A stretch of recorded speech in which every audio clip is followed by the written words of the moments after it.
Hi friends, this is Wendy. I am so excited that you're here with me today for another Honeybee Stamps video. Today we're going to be using the Doggone Amazing stamp set and dies, and we are going to be making some fun thank you cards.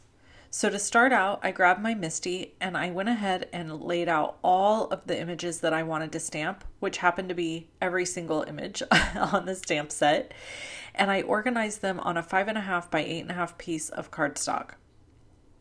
After getting them organized, I'll pick them up with the window of my Misty or the plate of my Misty, and then I will use the Honeybee Intense Black ink that is Copic marker safe or alcohol marker safe to stamp all of the images, and then we will color them. I'm not going to color all of them with you today because we are making 4 cards, and I wanted you to see all 4 cards and not end up basically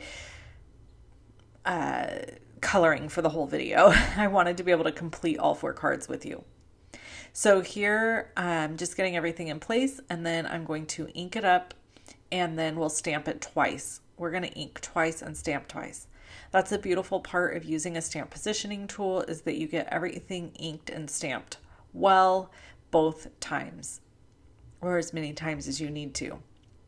Another trick is if you were to color over these lines or be using a medium that went over the lines somehow and you felt like your lines needed to be dark and bold again, you can always pop your piece of cardstock right back in place and re-stamp, as long as you have not moved your images on your window or your stamping plate. So here I'm doing an old school trick. This is a corner rounder, and I'm going to corner round just 2 of the corners with a 1/2 inch corner rounder. This is something that we used to all do back in the day, I guess probably mid 2000s. And this was a really, really popular thing to do, was to just corner round 2 edges of your card. Sometimes I like to go back to doing things the way they used to be done, just because it's nostalgic and it brings back the memories of when I was very first card making. I also try to gravitate towards things that I haven't done in a while, because it kind of is helpful whenever you get stuck in a rut. If you're feeling stuck in a rut at all, there's some tried and true steps you can take. So for me, one of the things that I like to do is I like to stick with a craft cardstock as a layer and a white card base. That's one way that I can always get a nice looking finished product, and I can just use a focal point to make my project. So that's kind of what we're going to do here today, is we are making really simple cards that allow that focal point to really stand out. So for the little red wagon, we are coloring in my favorite color combo, my favorite red color combo, which is R59, R29, R35, and R32. I'm going to color the little red wagons red, and then, well, in my world, they're little red wagons. And then I'm going to color with C9, C7, C5, and C3, the wheels, the handles, and all the pieces that would be the black pieces of the wagon. Now, my little red wagon growing up was black. It was a radio flyer wagon, and I had, it was red, and it had black wheels, and all of the parts and pieces to the wagon were black. So it was red and black. I'm going to color all of my little buckets with C1, C3, and C5. And then I'm going to color my little blue bird with B06 and 04. And then I'm going to add some yellows and oranges in on these flowers to make them bright and cheery. And for my little puppy dog, I'm going to use the E37 family. So I think it's E39, 37, and 35. I really wanted the little puppy dog in the wagon to look like my Vishlas. I have 2 Vishlas, and they are kind of a red tone, so that's what I was going for there with that.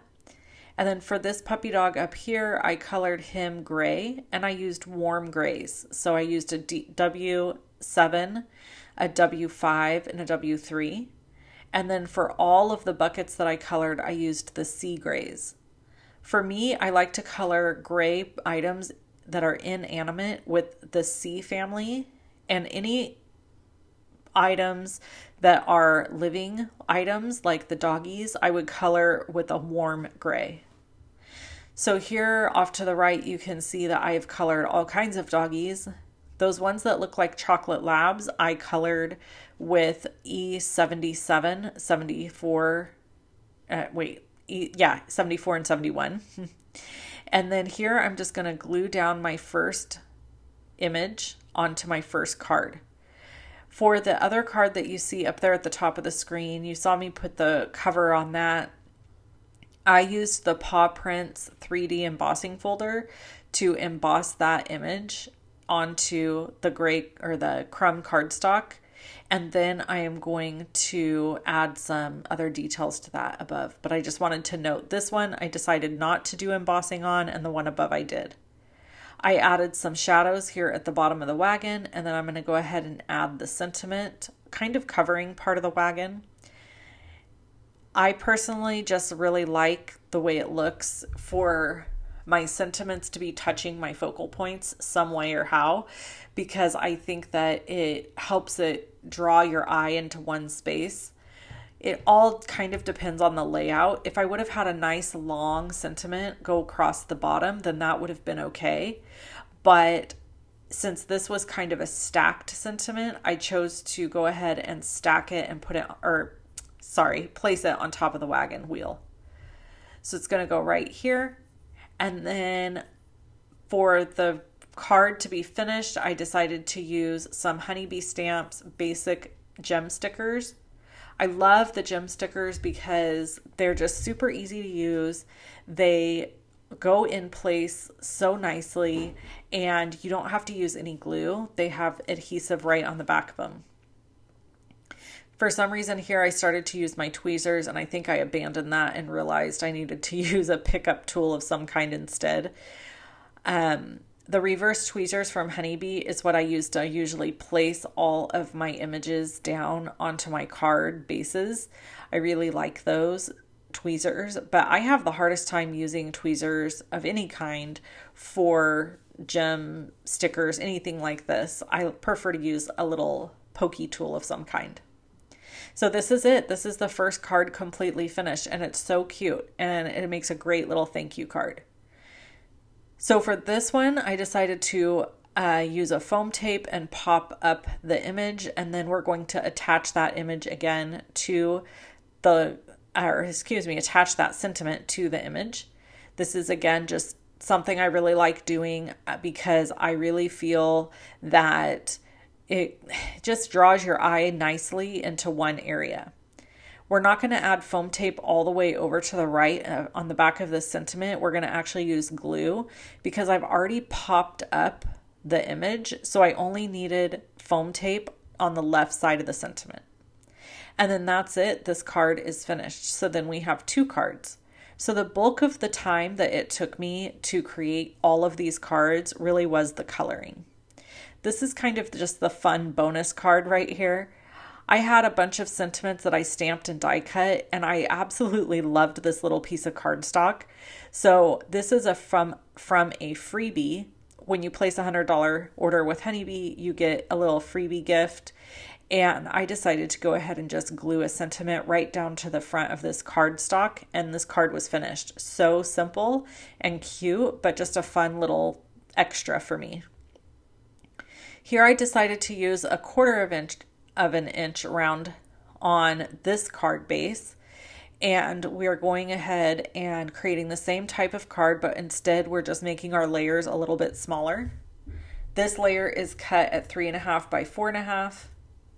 And then the white layer that we're going to put our focal point on is cut at 3.25 by 4.25. One thing to note is that when I begin adding my pieces to the focal point for this card, you will notice that it really kind of looks drab. You're kind of looking at it and thinking, man, this doesn't just doesn't really look that fantastic. Oh, here, by the way, I want to show you this idea. So you can put the little puppy, there's a tab here, and you can put him in the wagon. An idea that I had would have been to also cut 2 or 3 more of those puppies and put a whole bunch of puppies in the wagon. I think that would be super cute. I just didn't do that here because I wanted to have another little puppy coming up the back of this wagon. So this one here, who almost looks like a fox, the way I colored him, he's going to be hanging on to the back of the wagon looking so super cute. And then we're going to add in some little birdies and just really make this so adorable. I was trying to decide if I wanted to add more puppies. So as you can see, as I'm building this, it doesn't really look that fantastic at first because it just kind of looks like this wagon is floating in the middle of this piece of cardstock, and it feels a little disconnected at first. But one of the things that I always encourage people to do, and I think it is one of the best little tools of the trade, is adding the shadows. So once we get our little butterflies in place, we've kind of built out a little bit of a scene here.